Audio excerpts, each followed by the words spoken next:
High हामीले पनि यो इयर चाहिँ सेभेन सिस्टर्स हाइक कम्प्लिट गऱ्यौँ। एक दिन चाहिँ छुट्टी मिलाएर हामी साथीहरू मिलेर गयौँ।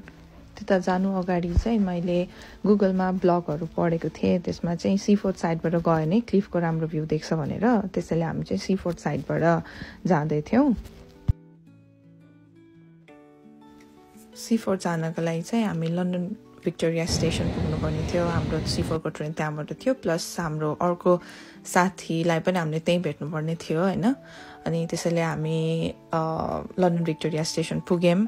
त्यसपछि हाम्रो अर्को साथीलाई भेटेँ अनि ट्रेनको टिकट ट्याप गरेर हामी ट्रेन चढ्न गयौँ। म चाहिँ ट्रेनबाट बाहिर निस्केर फेरि यो एन्ट्रीको भिडियो छुटेको थिएँ, त्यही भएर म फेरि बाहिर गएर भिडियो लिएर आएँ।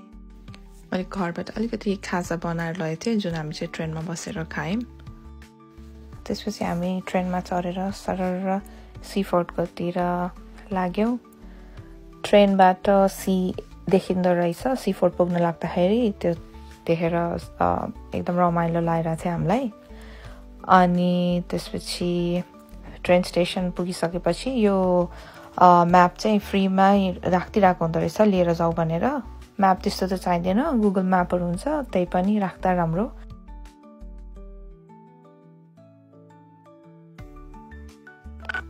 स्टेसनको बाहिर मोरिसन्स देख्यो हामीले।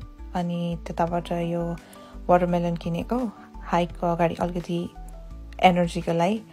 अनि त्यसपछि यो सीफोर्डको सी फ्रन्ट हुँदै हामी हाइकतिर लाग्यौँ। हाइक चाहिँ त्यस्तो अप्ठ्यारो त छैन रहेछ, सजिलै रहेछ। अनि हाइक स्टार्ट गर्दाखेरि नै त्यो क्लिफ देखिँदो रहेछ, त्यो देख्दा अलि रमाइलो लाग्ने रहेछ होइन। अनि त्यहाँबाट सीफोर्डबाट हाफ एन आवर जस्तो हिँडेर नै सबै क्लिफहरू देखिने रहेछ सातवटै। त्यति मात्र हाइक गरेर फर्किँदा पनि हुने रहेछ। हामी चाहिँ यो ठ्याक्क यो क्लिफ यो भ्यू छ नि, यति मात्र गरेर फर्किँदा पनि हुन्छ। तर हामी चाहिँ त्यहाँ गएर यसो काभ्रेली सोल्टीवाला टिकटक बनायौँ। अनि हामीलाई चाहिँ सबै हाइक पुरै 7 क्लिफमै जानु थियो, त्यही भएर हामी अझै त्यहाँबाट अगाडि जाँदै गऱ्यौँ। यहाँ चाहिँ एउटा यस्तो मेरो साथीले त्यहाँ ग्रान्ड एन्ट्री गर्दैछ। 7 सिस्टर्सको क्लिफवाला हाइकको लागि हामीले यो रिभर तर्नु पर्ने थियो। जुत्ता मोजा खोलेर रिभर तरेर अनि हामी यो ककमेयर बिच भन्ने ठाउँमा आइपुग्यौँ। यहाँ हामी एकछिन रेस्ट गऱ्यो, हामीले कोक अनि प्रिङ्गल्सहरू खायौँ। अनि एकछिन जस बिचवाला इन्भाइरोमेन्ट अलिकति इन्जोय गऱ्यौँ। त्यसपछि त कन्टिन्यू क्लिफ थियो, त्यही भएर हामी एकछिन यहाँ बस्ने डिसाइड गऱ्यौँ, बस्यौँ। अनि त्यो समुद्रको छालको आवाज सुनेर एकछिन रिल्याक्स भएर बस्यौँ।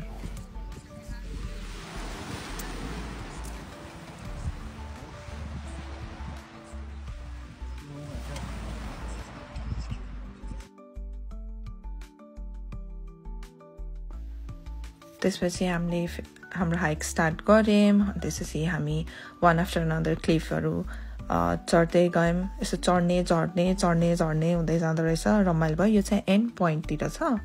अनि त्यसपछि यो चाहिँ लास्टको गेट जस्तो भनौँ न। अनि यो रोड एन्ड भइसकेपछि यहाँ बस स्टप छ, जुन बस चढेर हामी इस्टबर्न पुग्यौँ। त्यसपछि त्यहाँ हामीले वेदरस्पुनमा खाजा खायौँ। अनि फेरि ब्याक टु सीफोर्डबाट लुइस, अनि लुइसबाट फाइनली लन्डन फर्कियौँ। Change here for London Underground services and Southeastern services.